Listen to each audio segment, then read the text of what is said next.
let's start with some simple things. First of all, my name is Anton Filatov. Um, I'll be giving you lectures about the options and options pricing. It will be a little bit different from how it was before. In terms of before, lectures were mainly targeted as on audience, I would say like less proficient in math. This year we will like make this step a little bit, make one more step in direction of mathematics. Means that we will have some formulas at least, and some. I would even say some something like close to quant um, level of material here. As I understood, there is not a single person who doesn't know Russian. So if you want to ask something and you don't know how to ask it in English, you can do so in Russian. No problem. Okay, let's start. So the first lecture will be introductory in terms that we will take a look at what we will need during this course.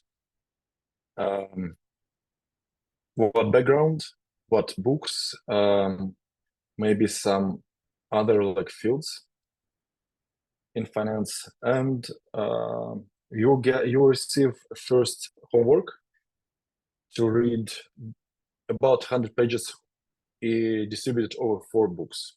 All right. So be prepared to read every week for about, I would say, like 4 to 6 hours. And I think that will be optimal. Okay. What is the goal of this course? The goal is to learn how options work, some basic principles, Greeks, and Greeks behavior. I think the most important is Greek behavior. Means that how Greeks changes, how Greeks change with some changes in the market. Like if your underlying asset moved or volatility moved, how moved this and that or that Greek, right? This is the most important part. We will also make some. We will also take a look at some estimations. They're really important in real trader life. In case when you need to calculate something fast, or you need to check the system, because system is always wrong. That's for sure. Okay, let's start. So let's start with some basics. I think many of you should know that, but it's still necessary to refresh that memory. Okay. So what do we need? We will talk about mostly FX options here. 2 reasons. First, I worked with FX options for about 10 years. It's much easier for me not to change subject. That's the main reason. And the second one is that I think they're more, they have less tips and tricks than equity options or commodity options. That's for sure. So I think it's better to start your learning of options from FX. So when we will talk about something, we will talk about, okay, we can't talk about the ruble, I suppose, now. Let's say we're talking about great options of USD Turkey. So if I don't say what kind of currency it is, it will be USD try, right? Just for learning lessons.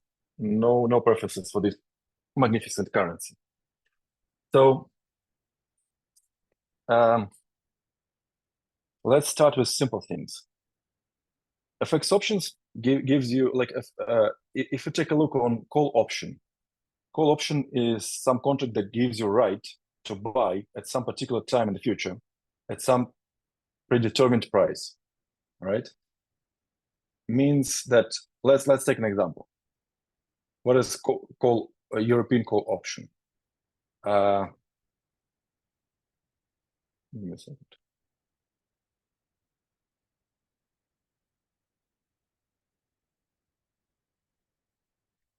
Let's take an example. If you have a call and we have a strike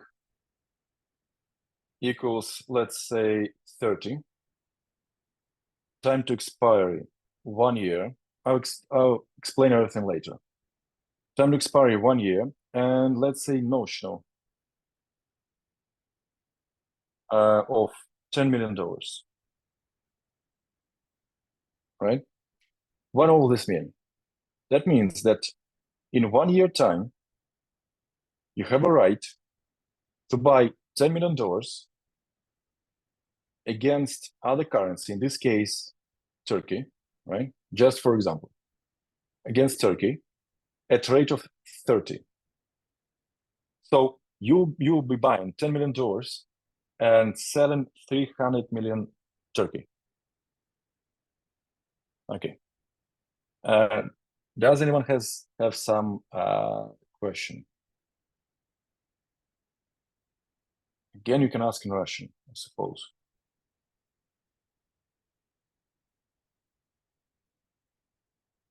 Okay, okay. So what we will start with is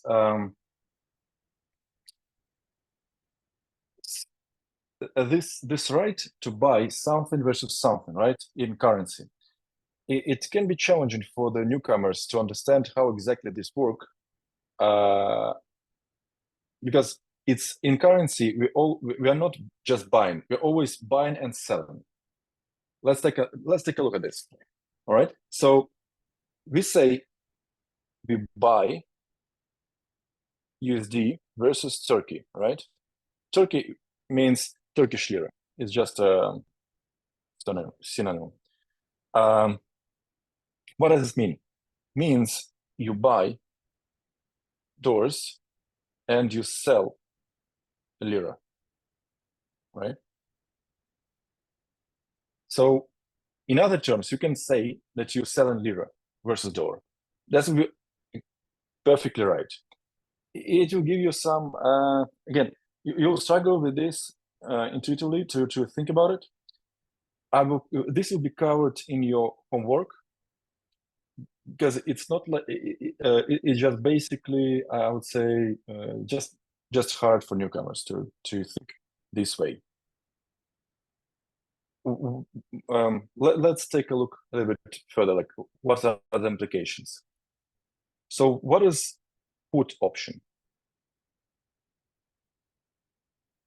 Put option is the right to sell at some predetermined price in some predetermined time in the future, some predetermined notion. So basically the same as call, but you have right not to buy but sell, right?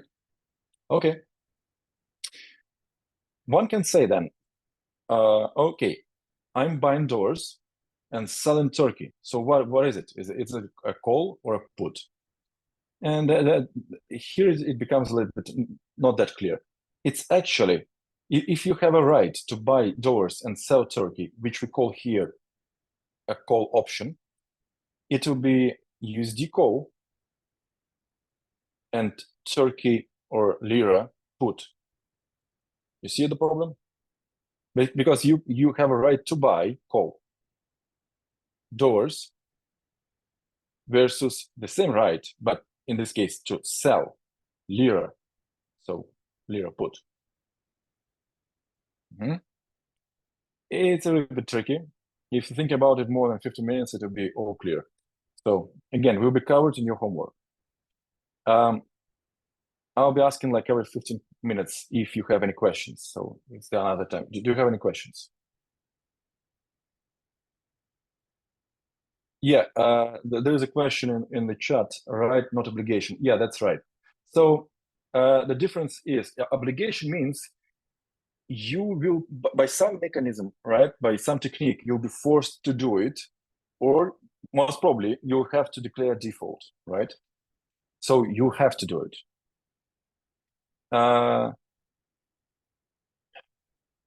If you obliged to do something, right, you have to do it. We call this contract forward. We'll cover it during this lecture. Okay, this is a really good question. The difference between forward and option is that if you bought a forward, it means that you have to buy some currency and sell another currency. In case of option, you have this optionality basically, right? You have right to buy. Okay. Let's move further. We will start with some basics. What the basics are. We will start with spot trading to understand how it all trades.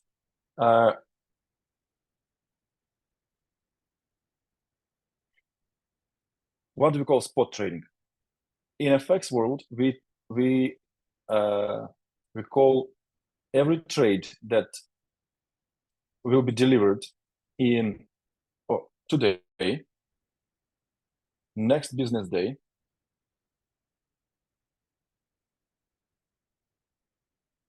or day after that next business day, right?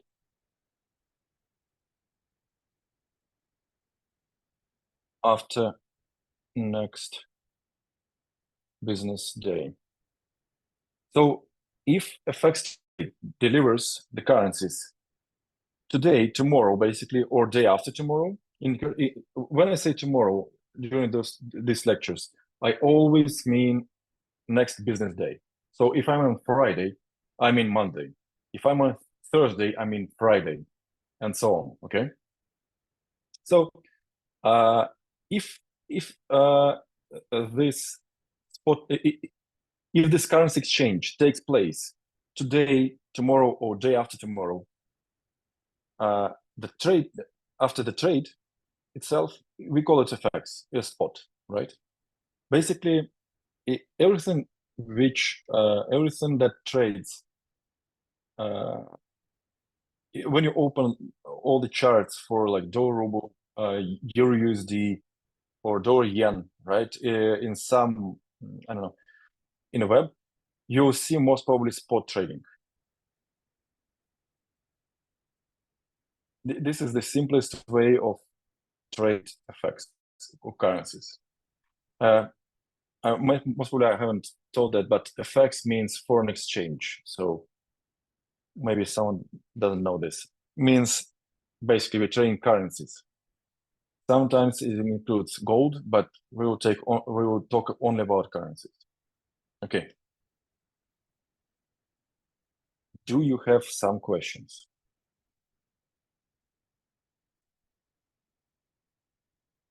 When I was on my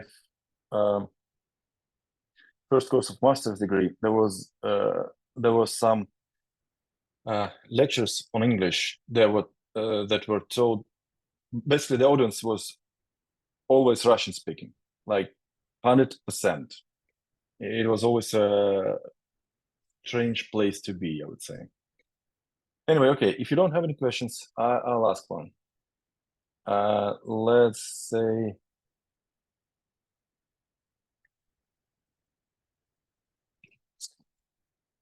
okay, I'm doing the next trade. I'm buying, let's say euro USD, 10 million euro versus what amount of USD if exchange rate is 1.1?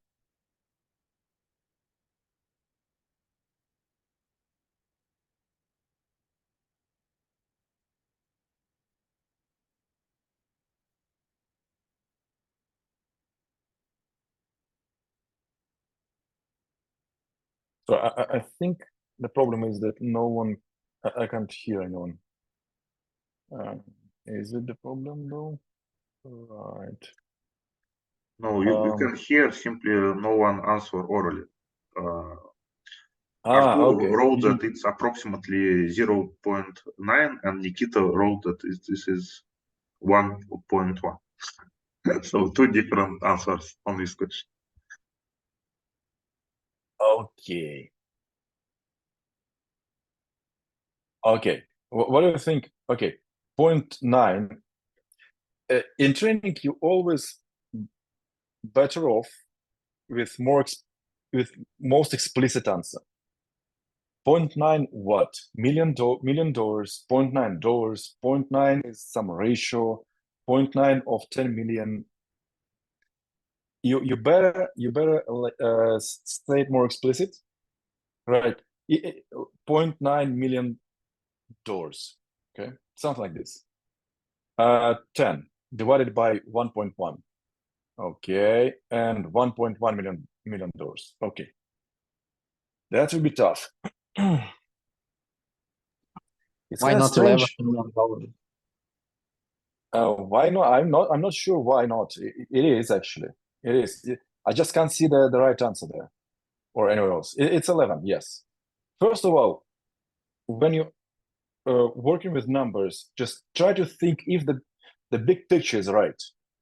You're buying 10 million euros. Everyone knows that euro is kind of European dollar in terms of value, right? It's plus minus the same, right? It's approximately the same, okay? It's approximately the same. So you're buying 10 million euro. You don't know if the rate is right, but it's about right. So you should be getting something around $10 million value, right? Something around that. 1.1 is 10 times less. So kind of way off, way off. One of the most embarrassing, I think, mistakes the junior can make is to forget or add some zeros to their answer. So you'll be calculating a lot on trading, and sometimes when the answer is 10 billion and someone tells it's a billion, so the difference is 9 billion. It's kind of a lot, and the mistake is so easy to make because you just calculating the zeros. Okay, what do we mean by versus? Versus means it's synonymous for against. It means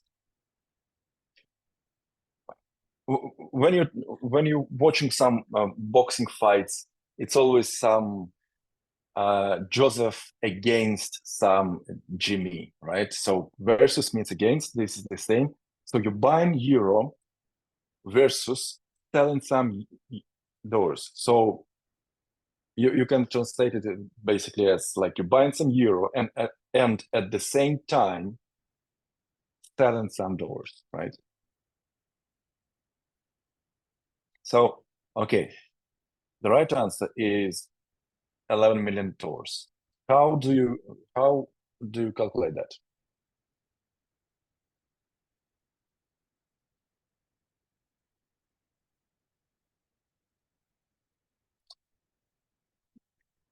To be clear, I can't imagine simpler question than that, so we will stay on it and we will take a look at it. Okay. How do you calculate it? It's really simple. 10 by multiplying by 1.1. Okay, that's one way to answer it. I was hoping for more like explicit answer in terms of like, what is 1.1? Is this amount of dollars you get for each euro, or is it amount of euro you get for each dollar?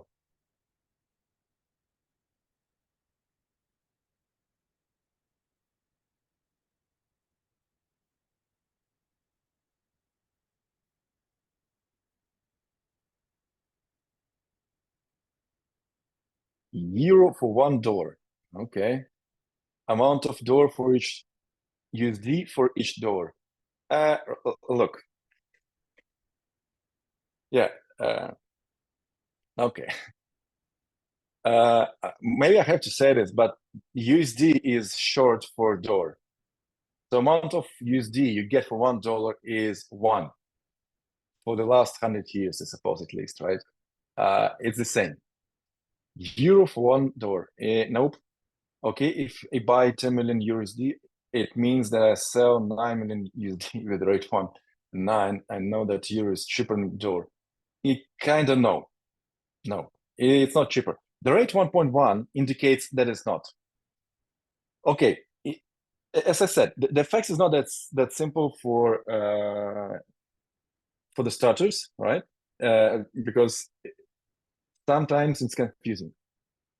When you think of USD, let's say USD ruble, right? For this audience, I think it will be easier. And the rate is 100.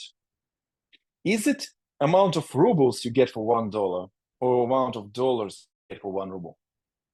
Yeah, it's amount of rubles you get for $1, right? Okay, so this is the same. This number represents amount of the last quoted currency, last currency in this pair you get for one of this currency which is in the front of this pair. And I need to already have tried to buy the does it mean that I need to already have tried to buy the letter? We will cover this question later. The answer is no. Okay, I mean, like in real life, yes. In the business, in bank business, or like if you're in a hedge fund or some firm that is a little bit more sophisticated than I don't know, like a usual shop, right? You don't. Okay. So what that means, you get $1.1 for each euro. Means for 10 million euros, you get 1.1 multiplied by $10 million, right? It's $11 million. Okay.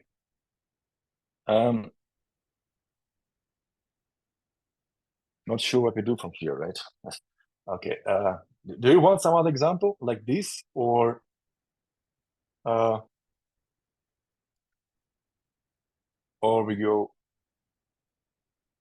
we just proceed with the lecture? What do you say? Does someone need another example like this? Okay, let's do it.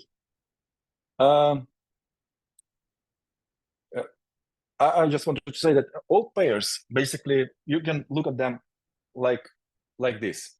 If you think most pairs that you encounter in your life in emerging market bank, like Russian bank or like Brazilian or whatever, they are quoted as, one second, as USD versus something, right?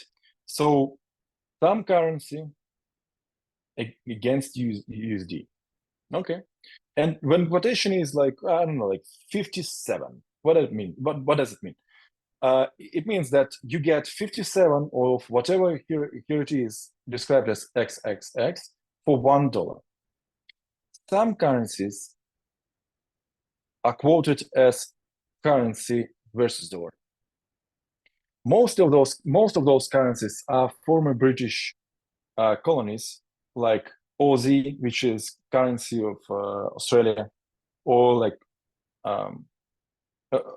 let's say the British pound is also like it's quoted as GBP, GBP USD, right? This is the usual quotation. You can quote it backwards. You can do that, and some exchanges they do this for something else, but it's a little bit harder to understand, right? I would think of this as a quotation of shares. Does someone know what is the actual price of Apple share nowadays? Or I don't know, Microsoft share or whatever, BP share, whatever.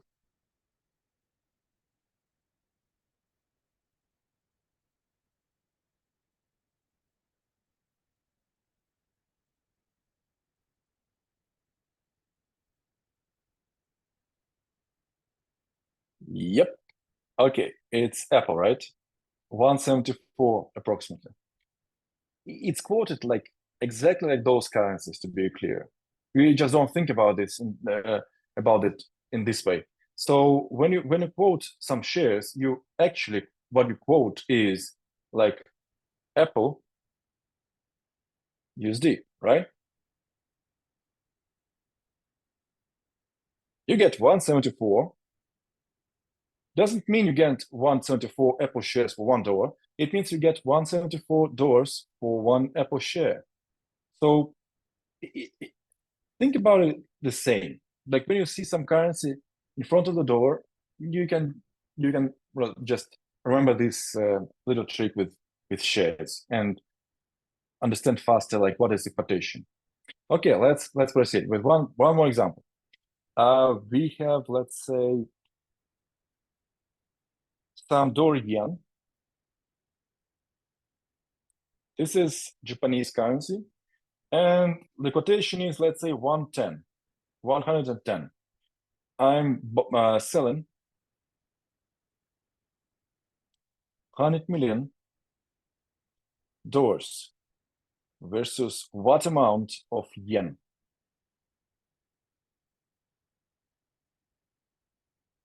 You can answer approximately, it doesn't matter.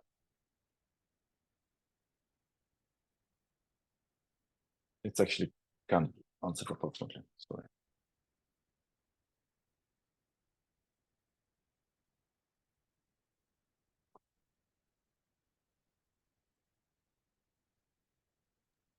$11 billion. Sorry again? 11 billion yen. 11 billion. How do you calculate this? I multiply the Nice. You multiply the only $11. two numbers you were given. That's cool. Okay, that's right. I think the easier way to check yourself on amount of zeros, two-way.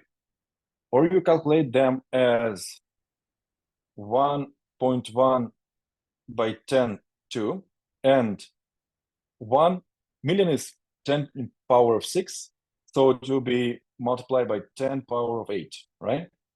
You just then sum the powers, means 10, and basically that's it. So you know that 10 power 10 is 10 billion. That's easy to calculate that way. Or if the other way, not, to diminish the probability of mistake, is just move it by 1 0. So you need to multiply one.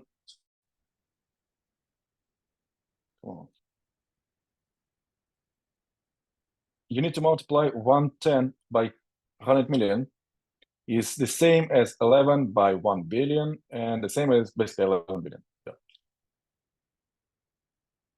Sometimes there will be more zeros, less zeros, and whatever.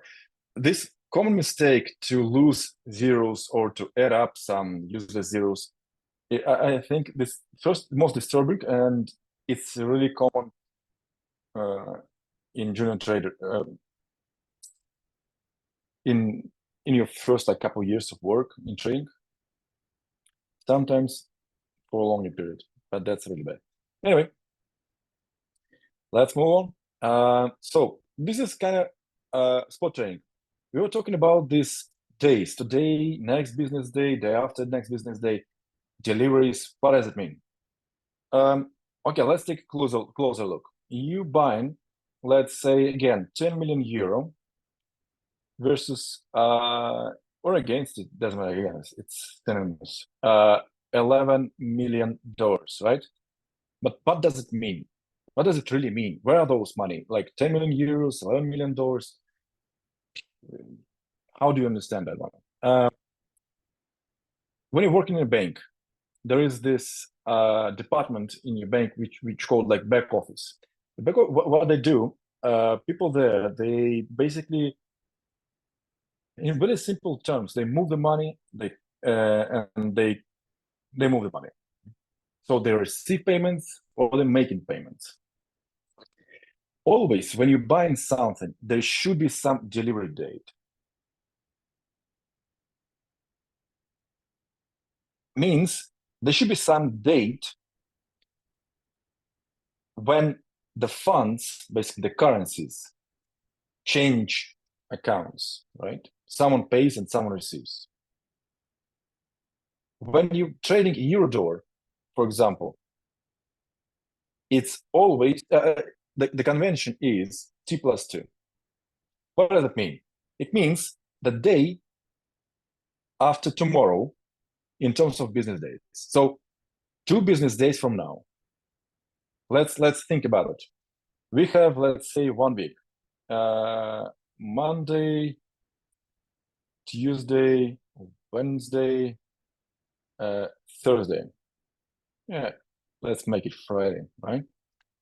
Okay, and weekend, right? Sunday, Saturday, Monday. Okay, let's work with that one. Okay, let's say we're trading here Tuesday. T+2 means 2 business days. 1 business day, 2. On Thursday, there will be your back office will receive 10 million euro because you bought them, and they will send $11 million to whom you trade with. Okay? Let's say Thursday is a non-working day for banks, right? It's a holiday.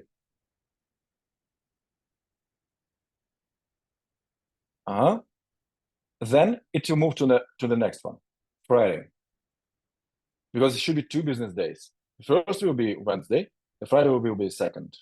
Okay, let's say it's also holiday. Then we move to Monday because we can't deliver currency. We can't send or receive money on weekends.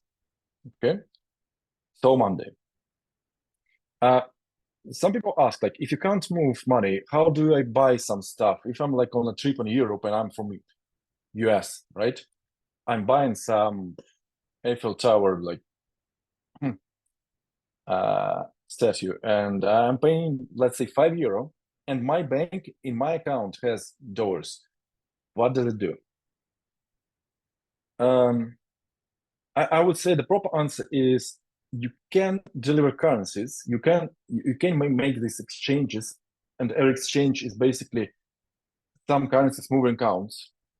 So your bank taking your dollars from your account in this particular case and move into your euro account, which is created for you for some small time, let's say, right?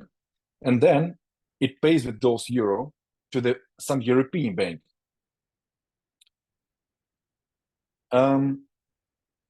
In this case, most probably what is happening is that most of those movements are made within one bank. And in this case, you can do actually delivery whenever you want. The most notable example for you as a bank trader will be when someone traded something really long, like 3-year trade, and in 3 years' time, it occurs to you that the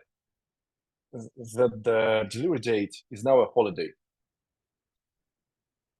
and you can't deliver like any currency, right? But this is your client, and the client most probably has accounts in your bank, and in this particular case, you can do it because bank can move money during the weekend inside its own accounts. It just can't move the money to another bank, or in some particular cases it can. We will not cover those in these lectures. Okay, do you have some questions on the delivery date?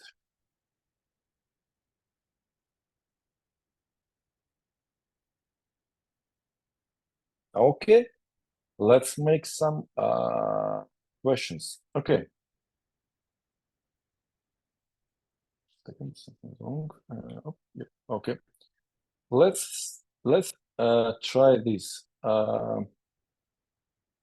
Let's say the Wednesday now is a holiday and Friday is a holiday, and you're trading on Monday, T+2. What will be delivery date?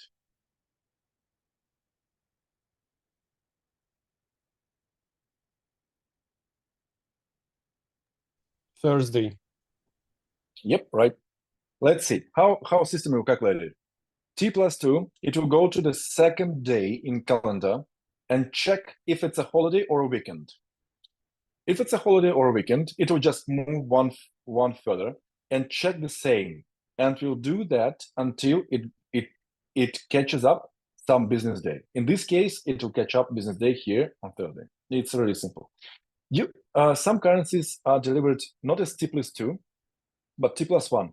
Most emerging market currencies do. So let's say, for example, dollar Turkey, dollar ruble, and all other those magnificent currencies like Brazil and other, right? I think couple currencies are delivered at T0, which means today by convention, but I'm not sure about that. Don't quote me on that one.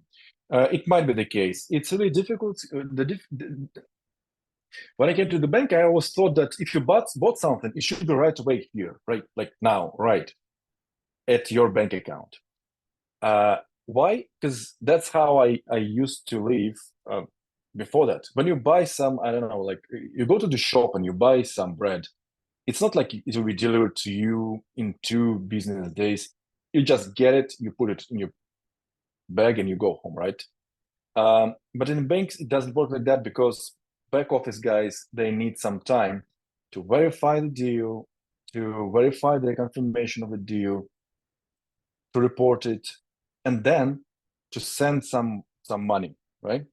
And I think the most difficult part of this one is to secure some money for this payment to be to be possible to do. Sometimes bank doesn't have money to pay someone today. By money, I don't mean like all funds, but some particular currency. If your trader traded some dollar yen sitting in let's say London, no one knows if you have those yen in your account, and the market could be closing in 1 hour. So this trade will create a lot of hassle for someone to secure that yen somewhere for most probably elevated price. So T0 is mostly used by clients. T0 is really useful because you don't have counterparty risk. It's really small. So the problem for trading T+1 with someone is that if you made a deal and someone should pay you money next business day, you have a risk that this entity will cease to exist in this one day, right? It can be bankrupt. In order to avoid those problems, you have some counterparty limits, which limit you from basically receiving money if they're not today, if you don't receive them today. Okay, so most probably you'll see T0 trading for clients and really rarely between banks or some institutional counterparties. Okay, do you have some questions here?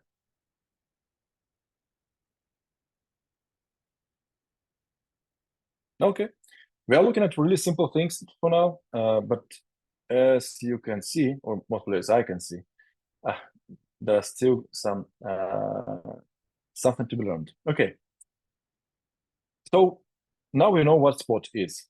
The question is, okay, if I don't want to trade for T+2, I want to trade, let's say, in 1 year time, right? I want to buy some, let's say, pound versus, let's say, dollar, all right? In 1 year time, at some predetermined price. Well, let's say at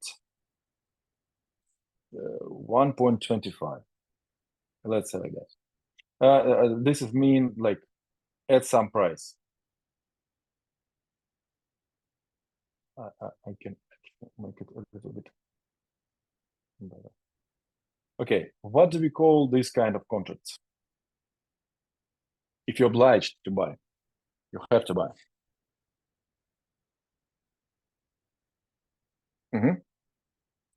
It's a forward, yeah. Looks like audience is familiar with that one. Okay, yeah, that's a forward. Sometimes someone could tell that this is a futures. Can be. Most probably it's a forward. You'll learn the difference between forwards and futures in during your homework. It's, I think, one of the most common questions for the internship interview. What's the difference between futures and forward? I think so. If you don't know that answer, I don't think the interview will continue. Anyway, let's move further. So everything which is T+3 and more, right? Like T+4, 25, 1 year, 1 month, 25 years, and so on. We call that forward. So there is a subtle difference between forward and the spot in terms of, basically this is the same idea, the same product. The whole difference is the delivery date. You're still buying currency, you're still selling currency against it. You still have predetermined price. It's not today. But if it's T+1, T+2, or today, it's a forward. And sorry, it's a spot. And if it's further, it's forward. Again, maybe not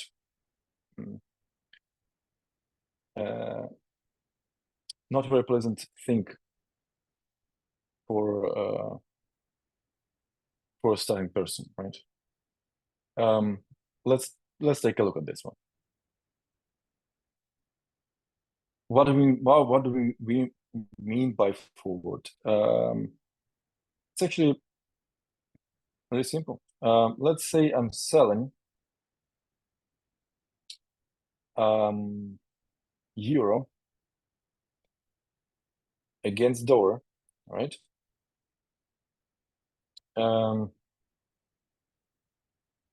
Let's say at 1.1 again, the same price we had before. And time to delivery is, let's say, 1 month. What happens there? It's really simple. Let's say we're trading tomorrow. Tomorrow is 25th of September. Yeah, 23. Right. So the system will do this. Will do the following. It will take. Wait a second. Can I take a look on our calendar? Yep. So it will take 1 month from now, which will be 24th of October, and see if it's a business day. Sorry, we're talking on 25th.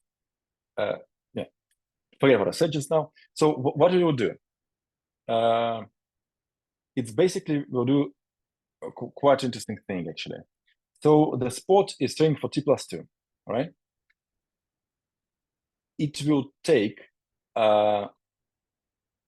T+2 from your trading day, which is 25th. It's 27th. It will check if it's a holiday or not. It's not, and it's only with 27th. And from that date, wait a second. I think I'm making it a little bit more complicated for this particular case. Yeah, let's forget what I said and just come back to the first version. So the first version was you're trading on 25th. It will take 25th of October, check if it's a business day. If not, we'll move further and further. Okay. So 25th is working day. It's a Wednesday. It's a business day in Euro area and US, and you'll be delivering on 25th of October. At this particular day, the funds will change accounts. So basically, you send someone euro and you receive some dollars. All right. Okay. You will learn in your homework what is FX swap.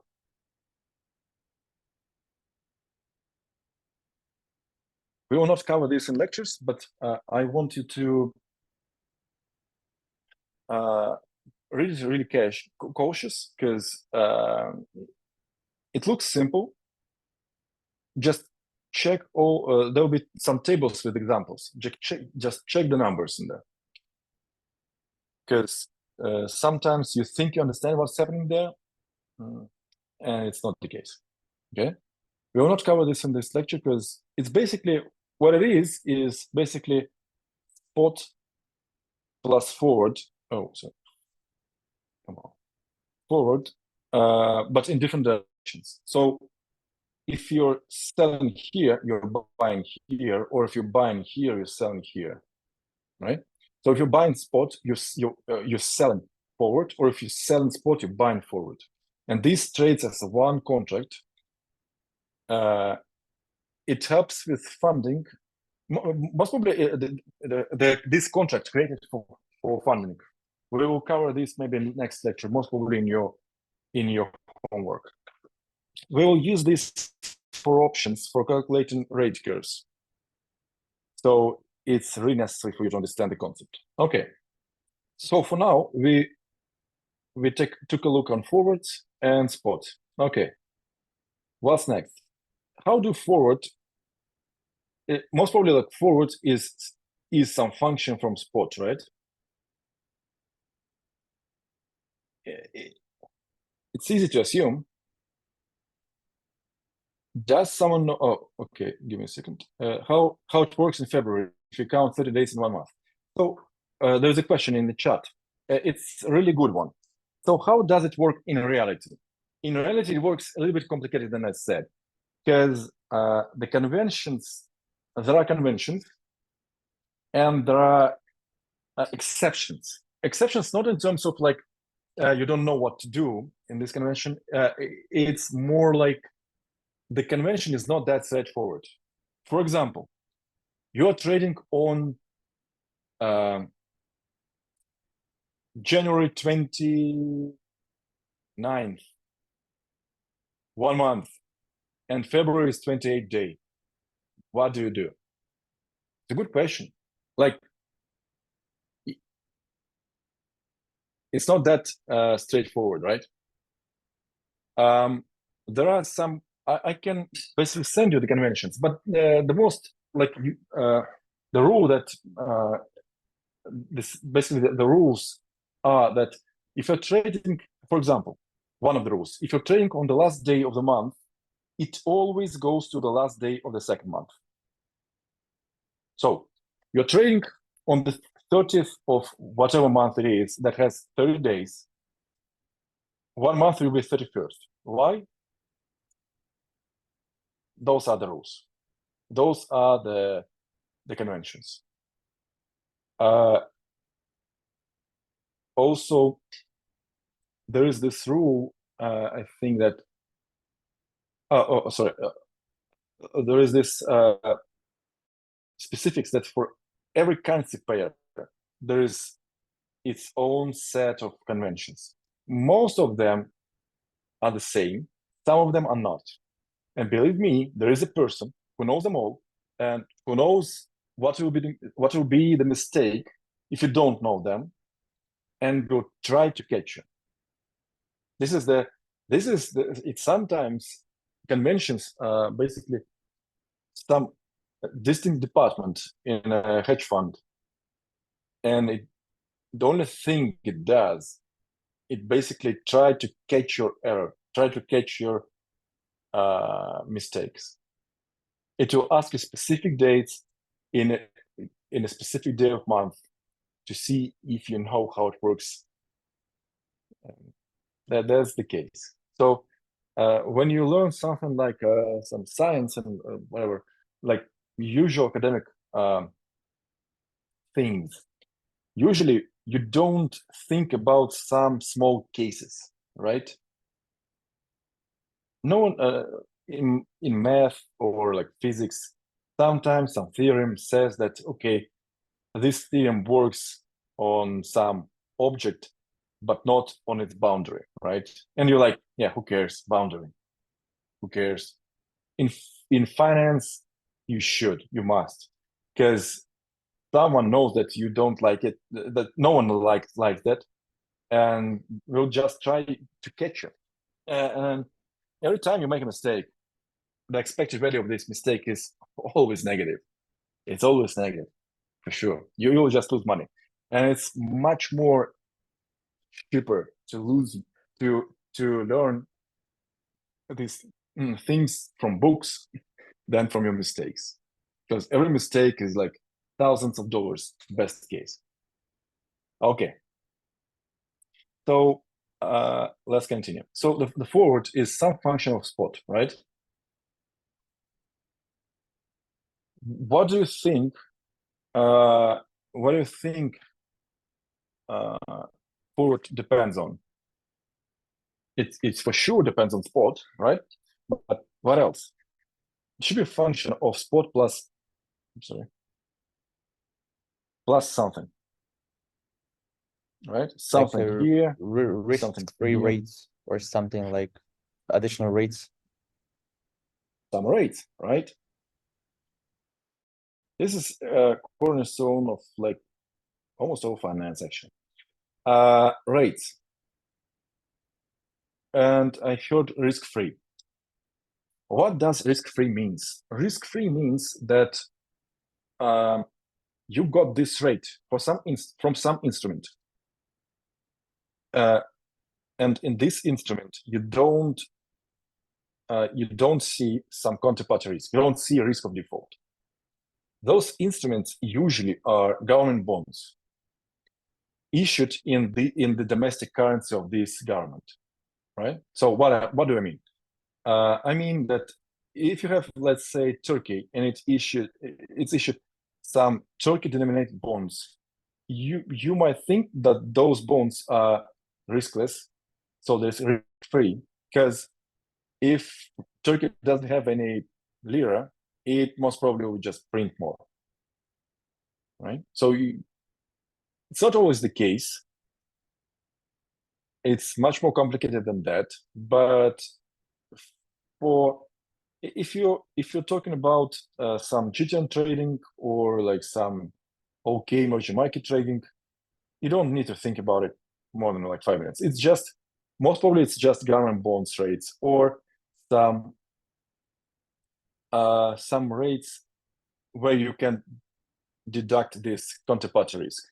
So if you have some instrument and you know there is a counterparty risk, but you can calculate it and deduct it, or you can eliminate it by the trading itself, like the technique of trading. Let's assume you have some instrument, it trades, and you're trading this with some counterparty, like I don't know, like a bank.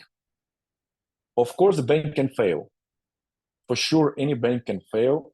That's like not a question. But let's say if this instrument changes its value for $1, so basically you traded something, let's say you bought something for $1 million, and this instrument at this particular time cost $1 million, right? So you're both even, because you bought something, you sent $1 million, and you receive some paper which says like there will be something done in the future, whatever, and you know that the present value of whatever to be done in the future is $1 million. Let's say it's a forward contract or an option contract, whatever. Doesn't matter. So the problem is that if counterparty will fail tomorrow, this paper you have is worth much less now, right? You go to the court, the counterparty will default, you go to the court and will try to get your whatever you can from this counterparty. Maybe it has some offices, some real estate, some shares, some, I don't know, cash maybe, or whatever. It's a big problem, but you lose a lot of money.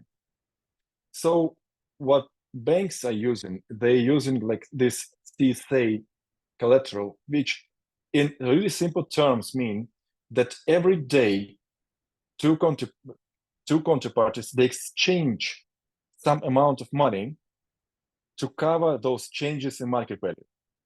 Again, let's see this example from before. So you paid $1 million to this counterparty, and the counterparty gives you this paper. That's cool. The paper is good, but there is still a counterparty risk that your counterparty will default. So what should be done is that this counterparty gives you $1 million, which in this particular case is equal to your premium, and depositing it within your bank. So you have those money in your account. They are not belong. They don't belong. They don't belong to you. The money are still. This counterparty can use them, but he deposited it in your bank account. So in this case, if tomorrow this counterparty will default, you have a paper which will cost like almost zero, and you have your $1 million, which you before paid for this paper, right? You can take a look at this in basically just Google it, right? But so CSA agreements, where is it? What is it and whatever, like everything else, right? But basically this is some kind of technique of exchanging of margin between two banks so that the risk of default is much less. Risk in terms of money. How much money would you lose if some bank will default? In this case, a lot of rates can be seen as risk-free because many of the big portion of this default risk is covered with these margins. Does someone has any questions?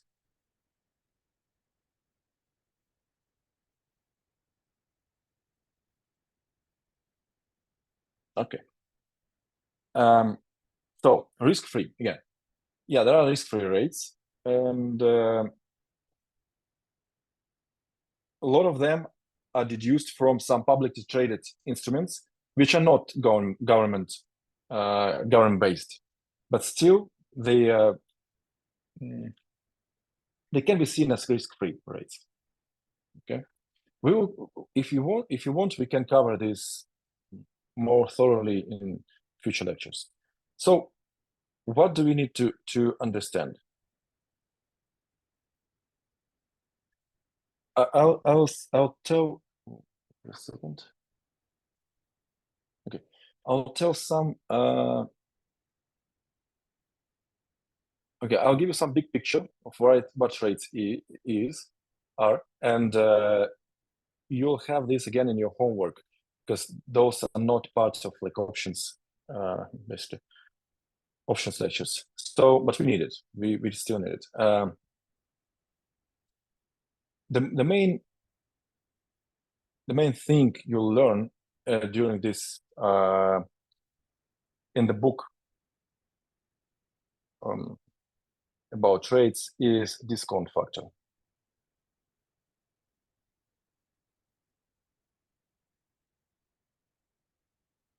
What is it? So discount factor is some number, basically any number actually.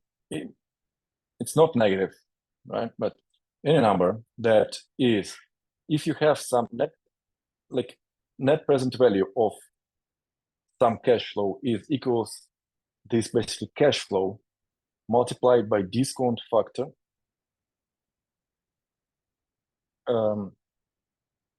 for some time, a particular time. What does it mean? Let's take a look. Let's say I'm receiving. Okay, let's say I'm paying $1 million in 1 year. Right? In 1 year time, I'll pay $1 million. What would be for me the adequate substitute for this in terms of I'm paying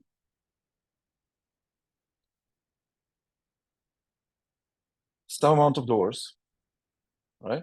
But now, today, this amount of dollars I'm agreed to pay for today will be the net present value of this payment, right? And I'll calculate that from that formula. Let's say I have some discount factor for dollars for 1 year point, for 1 year time, right? So discount factor for 1 year. You learn how to calculate it, but this is some number. Let's say it's it will be approximately, let's say, like 0.95, 0.95, right? So with 5% risk-free rate.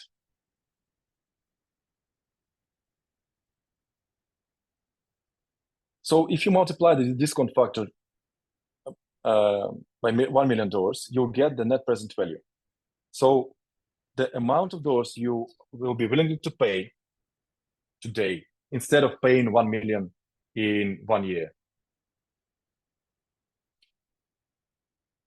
It's like a big picture of what will happen.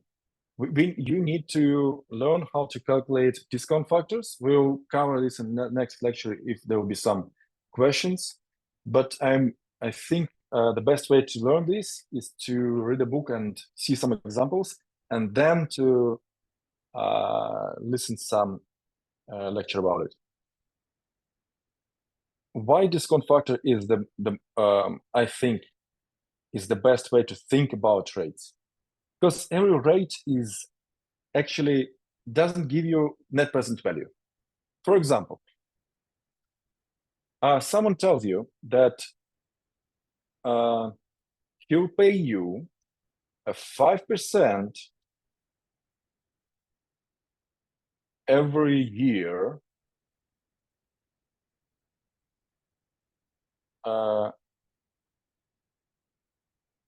on, let's say, $100,000, right? That's great. That's cool. But what exactly does it say?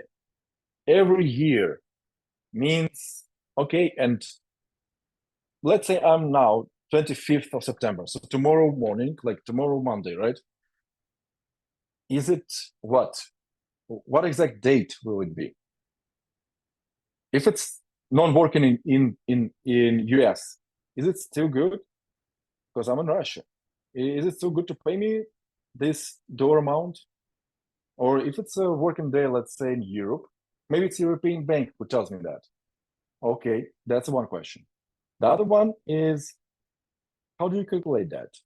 For 1 year, I understand that, no problem. But what if it's, let's say, every 30 days?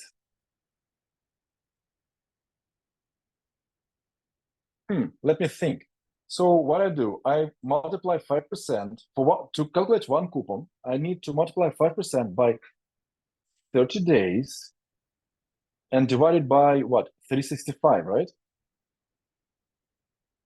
And if it's like a leap year, maybe 366. Okay, and what if one period, this 30 days, starts in a leap year and ends in the next one? Should it be 366 or 365? There are like thousands of questions when you think about it. That's why I always tell, like, if you have some example in a book, read it carefully, because you think you understand this. The questions are, the deal is in details. It's always is. Those numbers are not different that much, right? 365, 366, the difference will be 1/3 of a percent, right? 1/3 of a percent of 5%. It's nothing. Yeah, you might say that. But what if I were talking about some bond which issued in, let's say, $10 billion? It's kind of money now, right? It's some sizable amount of money. And every rate you're looking at, without exact conventions that should be applied, means nothing. It's just approximate. We are talking about this like in some conversations, like how much you made last year. Oh, I made 10%. Okay, that's nice. It's approximately, that's good enough. But when you're talking about some bond prospects or some swaps on other stuff like futures and something else, people need to know exactly how much they get in, like by cent. Sometimes it even matters if your calculation is basically like, say, some amount of dollars, like, and at the end is 5.6, 0.5, 4. You can't pay 0.4%. There is no such amount of money, right? It's not like some crypto. So is it will be rounded to 65 or it will be rounded to, okay, if it's 5, let's say, right? It will be rounded to 65 or 66. It looks like a stupid question. Really, who cares? But sometimes if you issue payment with this big number, it could be like hundreds of millions of dollars, like 11000, a lot of zeros, like let's make another one, and another 10, and it's 65 cents, and indeed it should be 66. The counterpart will say, we don't have such amount in incoming payments. We can't accept it. And there'll be your back office guy who is furious by nature, lives in New Delhi, and sits there at 2 a.m. calling you and saying, like, there's a problem we have here. So the problem is that they don't accept the payment. And you see that everything is right. You just tell him to relax and push the button again, right? So he does, and then he sees the same answer, and it's already tomorrow, and you missed the payment, and there is your boss with the email from his boss running to you and saying that there is some big problem out there. It looks silly, but it's actually not. So again, let's go let's go backwards, right? So every rate without exact convention is basically kind of useless for real finance. But discount factor is not. Discount factor is a number that you multiply and you get what you want. The discount factor has some t, like here it is, right? Some date to which it applies. Let's say it can be discount factor for 1 year, for 25th of December 25, or whatever, like some date, exact date. But you don't need to know anything but the date. You don't need any convention. You don't need to know how you calculate the rate. So in this case, do I calculate it as, like this case, right? Do I calculate it as notional multiplied by 1 plus 5%, multiplied by, let's say, 30 days and 365? Or should I do it as in books, like e power, like this 5% time by time, like, or maybe should I do like 1 plus 5% power of, how do I do it exactly? What is the right formula for this? You'll find in books like at least 2 formulas if you're reading an okay book, and about 4 if you're reading like some book about like how to build a system for rates, right? Again, the rates are always comes with its convention. Usually, this convention is the instrument that's was used to derive that rate. So, for example, if the rates are derived from some bonds, you use the conventions for the bonds. If the rate is used, the used rate is derived from some swaps, you look up the prospects of those swaps. It's kind of difficult. So the best way to think about it is to think about all the rates, not in terms of a percentage or whatever. I think that there is somewhere there behind the rates and conventions, there is this discount. There are those discount factors that you apply to get your net present value. The goal of this exercise is to get the net present value. Everyone wants to know what that stuff costs today. This payment in some like future, what does it cost today? That is the big goal of this exercise. Okay. So, yeah, do you have some questions here? Yeah, actually in the chat there is rate by 360. This is the usual convention for dollar. So dollar divided by 360. It's not an amount of days in a year. It's not amount of days in a leap year. It's not amount of business days. It's not amount of days minus Christmas. It's just 360 because it is what it is. It's a dollar actually. Guys in US use like nice metric system over there. Anyway, everything is not that intuitive. Okay, you need to just know that. I mean that the details are important. Okay, so any questions?